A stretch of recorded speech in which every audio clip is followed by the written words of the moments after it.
Hi guys, this is Kuchinta Girl. Wala akong magawa ngayon, wala rin akong tinda. Kaya naisipan kong gawa ng reaction video itong first appearance ko sa TV, which is yung sa GMA, the segmento Pera Paraan. Pera Paraan! This is 1 year ago na guys, and this is uploaded by GMA Public Affairs sa YouTube. And ayan, kung gusto niyo panoorin, search nyo lang, Kuchinta Girl, lalabas na yan. And ito yung description nila. Lady Rider, ginagamit ang kanyang motor sa pagbibenta ng kutsinta.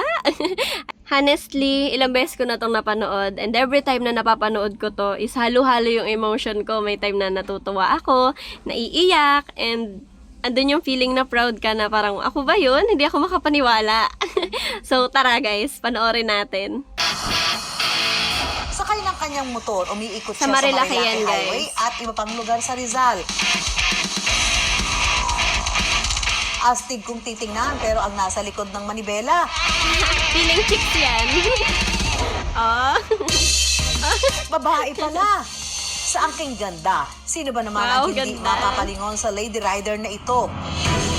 Pero hindi siya nandito para magmotor lang, kundi para maglako ng Kutsinta.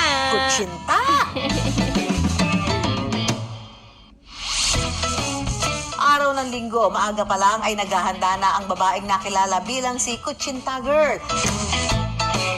Patulong ang kanyang tatay, isa-isa nilang inilalagay sa motor ang Sabi mga ni Papa artista kakailanganin na niya. daw siya dyan. Wow. Dahil sa araw na ito, mag-iikot siya sa Rizal para maglako ng kutsinta at iba pang kakanin. Ang ingay ng po, yung pot-pot. papa ko lang po talaga nagsabi na, nak, tinda ka.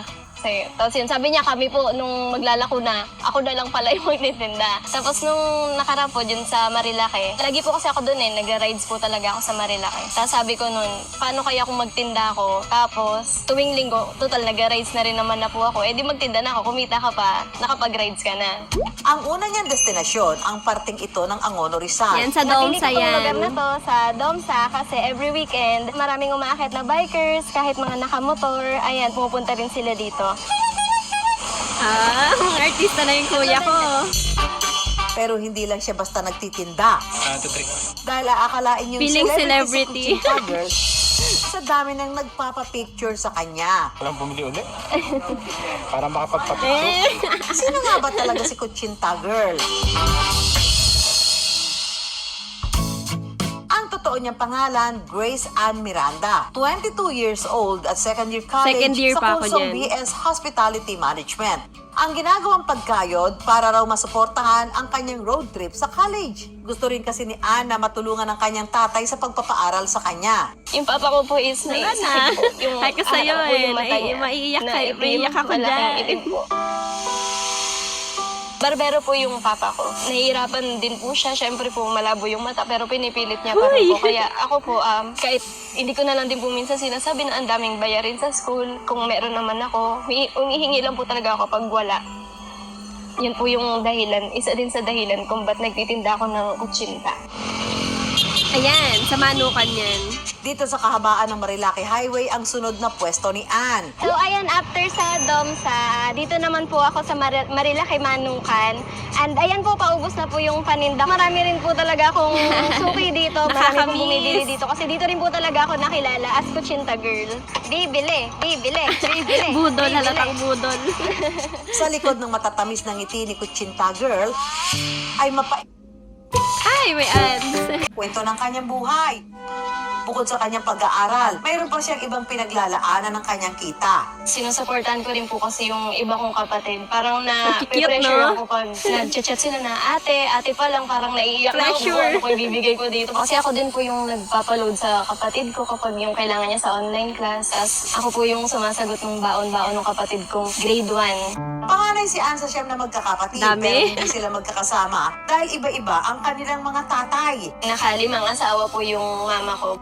2 taon pa lang daw siya nang iwan sila ng kanyang mama, kaya lumaki raw siyang naghahanap ng pag-aaruga na galing sa isang ina. Nangungulila po ako sa, parang curious lang po ako sa ano ba yung alaga ng nanay. Ganun kasi nakikita ko yung mga iba kong kaklase na sobrang close sila sa nanay nila. Mabuti na lang at noong 9 na taong gulang siya, muling nag-asawa ang kanyang tatay. Kaya ang kanyang mama Gina ang tumayong nanay na nagpuno ng pangungulila niya sa ina. Ayan, nag-start ako Si ng Ate Abby, 6:30 ng umaga and 11:20 na. Naubos ko na yung 400 pieces na in-order ko ng kutsinta. So, yung overall, yung napagbentahan ko is 2,870 Wait lang. Clarify ko lang tong kita ko, guys. Bali, yan is wala pa yung yema, wala pa yung nyog. Bali, yun yung punan ko pa lang sa kutsinta. Tapos, hindi talaga pare-pareho yung kita ko sa kutsinta kasi, syempre, andun yung may mga bibigyan ka ng mga walang makain, ganun. Tapos may mga araw na hindi naman ubos. Meron naman mga araw na na may mga tumatawad sa'yo. Kaya iba-iba yung kita. Yung kita ko na doon is 1,790. Yung puhunan ko doon is 1,080 pesos. Bilang panganay, gusto ni Ann na magsilbi siyang inspirasyon sa kanyang mga kapatid. Kailangan ako yung maging magandang halimbawa sa kanila kaya sinisikap ko po talaga makapagtapos ng pag-aaral kasi gusto ko na si ate nga nagtatrabaho, nag-aaral, kinakaya niya. Gusto ko yun yung tumatak sa isip ng mga kapatid ko na tulungan. Kahit Magandang hindi kami modelo magkakapatid para sa na kanila. buo, dapat yung closeness namin dikit-dikit pa rin para kasi kami lang din yung magtutulungan balang araw. Pero hindi na ito mararanasan ng nakababatang kapatid ni Ann na siyang pinakamalapit ang loob sa kanya. Dahil noon lamang 2020, binawian ito ng buhay. Ganda, no? Namatay po yung Ganda kapatid yan. ko. May infection po siya sa utak. Tapos, nag-chat po sa akin yun, ate, nangihina na ako, ganun. Eh, hindi naman din po makapunta doon kasi ang layo po, tsaka pandemic po yun. Marami pa sanang pangarap si Ann para sa kapatid. Tapos sabi ko po sa kanya, ako po yung magpapaaral sa kanya sa college kasi ang layo po ng school doon, delikado po babae pa. Yung napag-ipunan ko pong pera, nag-iipon po kasi ako. Dapat po sa pangarap na bahay na kasama kapatid ko, tumira doon. Napunta lang po doon sa, burol niya lang. Ayan, sa kape sinauna yan. Ay, wala pa pala. Meron kaya dito? Gabi, na-meet ko si Ma'am Susan, no? Ano meron, no? Para makabili. Gutom na ako eh. Oh. Chinta, sapin-sapin, ube! Kutsinta, akalain mo naman paborito ko. Sa Kutsinta. QC yan, guys. Ang kakapal Sa circle. Oo, malalaki po Magkano yan. isa niyan? 3.20 po. Sige, pahingin yan 3. Saan ito ko nagluluto? Grabe, no? Pati si Ma'am Walang puno, Susan, nag-aaral naging pa po customer kasi ako. natin. So, tikman natin itong kutsinta na may yema. Mainit pa.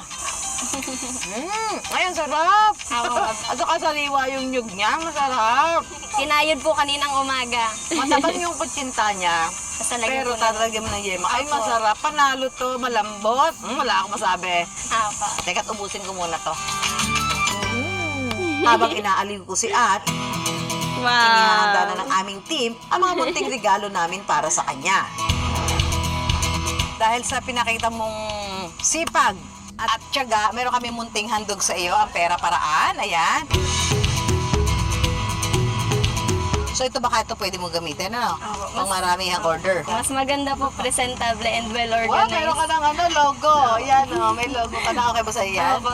Dikit mo na doon sa motorsiklo mo, no? Of course, meron kang payong. Ayan, itong payong sa'yo Ayun, na to. guys, gamit na gamit ko Meron yan. kaming cash assistance sa'yo. Ayan. Sana makatulong para mas mapalaki mo pa yung negosyo mo. Yung mga ganyang klase ng mga tao na nagsisikap, nagpupursige, matyaga, yan talaga yung dapat ma-bless na maging matagumpay sa kanila mga adhikain sa buhay, ha? Grabe, nakausap ko si Ma'am Susan, no? Sobrang salamat po talaga kasi malaking tulong po yung binigay nyo. Hindi ko po siya afford kasi konti lang naman po din yung kinikita ko. Sumasapat lang po sa pag-aaral ko. Ayun po, mas presentable and well-organized po yung product na ibinebenta ko po. Hindi pa rin natatapos. Ah, Dahil ang coffee kape shop na ito sa Marilaki Highway na nagsisilbing Sila yung inspirasyon Way, ni tsaka si Kutsinta Girl, Migoyski. may sorpresa rin Sila para talaga sa yung kanya. bridge. Minsan na naming naitampok sa programa ang Nooy Mobile Coffee Shop na Kuya nagsimula Marco. lamang sa likod ng isang sasakyan. Mahigit 2 taon ang lumipas at mayroon na itong physical store at mahigit 20 branches sa iba't ibang panig ng bansa. Ngayong araw, gusto nilang ibahagi ang kanilang blessings kay Ann. Ito yun, Sinauna, ayan. pangkabuhayan package. This is presented to Kutsinta Girl In appreciation of her commitment and dedication, we are honored to Buti provide marunong ako 3,000 magbasa. Kape Sinauna products. Gusto ko pandagdag to na pagpuhunan mo habang ikaw nagtitinda. Pero syempre, may ibibigay din kaming konting pandagdag puhunan para sa pagtitinda mo. Lagi mo tatandaan, andito ako, andito yung Team Kape Sinauna, si Kuya Mark at si Kuya Maclean, ha? Thank you po. Mahal ka namin. Sa biyahe ng buhay, maraming lubak na madadaanan. Pero hindi dapat ito maging dahilan para tuluyang huminto. Katulad ng biyahe ni Kutsinta Girl, marami mang pagsubok, pero tuloy-tuloy lang para sa kanyang pangarap. Maging matatag lang po and huwag makakalimot sa taas. Kahit anong gawin natin, siya at siya lang yung tatakbuhan natin talaga.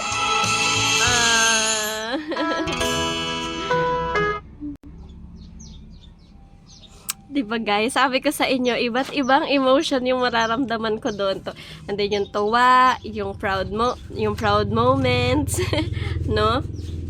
Tapos yun, 1 year na nakalipas guys, grabe parang kailan lang. And after nun, sunod-sunod na yung mga kumukontak sa akin.